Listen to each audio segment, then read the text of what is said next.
Hello everyone, I'm Devi. Welcome back to my channel, Express Entry 101. I have been writing about Canada and the Canadian immigration programs since 2015, and I have been answering a lot of questions from aspiring applicants. One question that keeps coming back is why would someone leave their current life and immigrate to another country? I decided to give my best and answer that question today in this video. There are endless reasons why someone would like to immigrate to another country and start all over again. More often than not, the grass is just greener on the other side. I have discussed this with friends and colleagues who have moved to Canada or would like to move to Canada, and there are some common factors that came up in our discussions. Overall, people from across the globe seem to give utmost importance to healthcare, education, and hygienic food. A pollution-free environment and a crime-free society seem to come a close second. In order to keep this video short and sweet, I'll just briefly touch upon the individual topics. However, if there is any particular topic that you would like to know more about, do leave a comment. I'll create new videos and discuss those topics there. So let's have a look at some of the reasons why someone would uproot their lives and immigrate to Canada. First and foremost, the healthcare system. Canadians have a free healthcare system at their disposal. The free isn't so free though.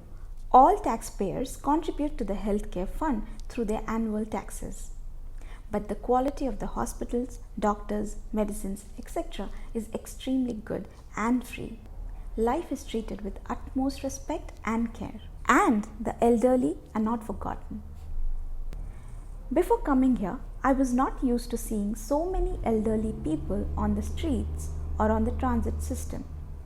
The streets, buses, trains, buildings, everything is made accessible to the elderly or the differently abled. You do not have to worry if one of your parents or wheelchair-bound kid or family member is out there for a chore. In Toronto, TTC Wheeltrans provides door-to-door pickup and drop services for the disabled.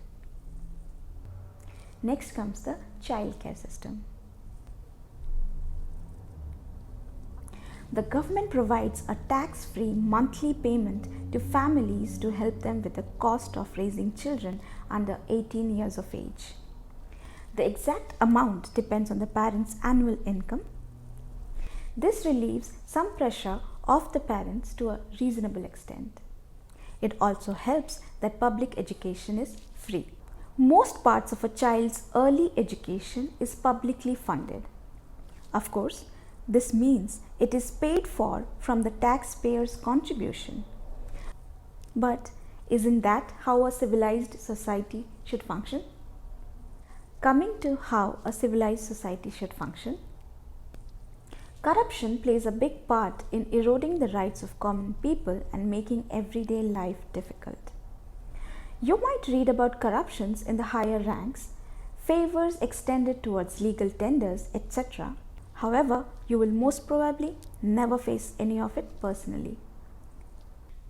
Just walk into an office, submit your documents, and wait for the prescribed amount of time. You do not need to bribe anyone, nor do you need to know anyone behind the desk to get your work done. Moving on.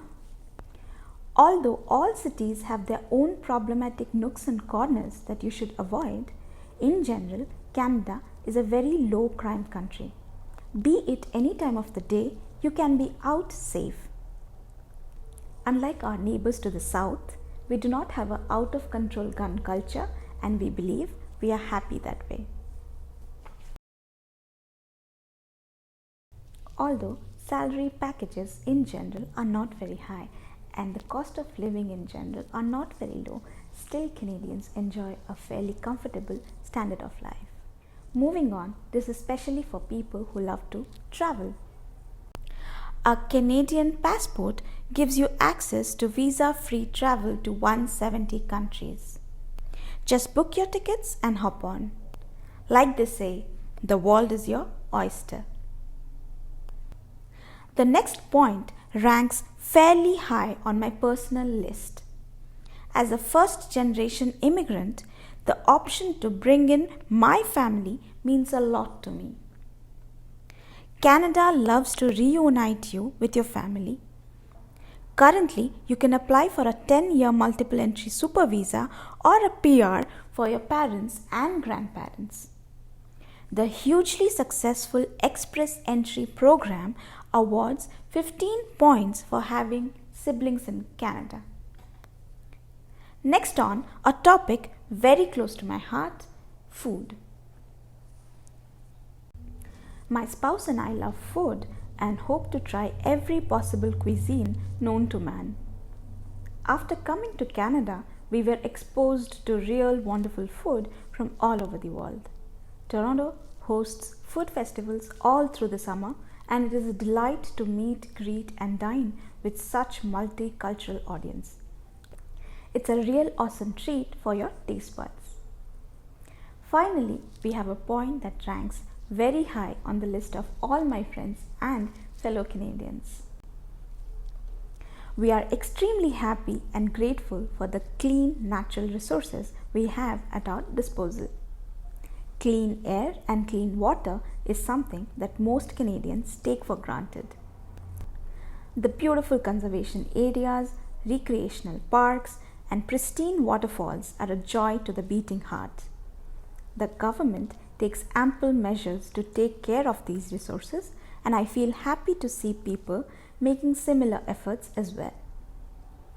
We can definitely do better, and I'm sure we are trying. So that was my take on why people immigrate to Canada. Do share your opinions in the comment section below. It'll be great to hear your stories. Please show some love by subscribing to my channel. See you next time with a new video discussing some more topics on Canada and Canadian immigration.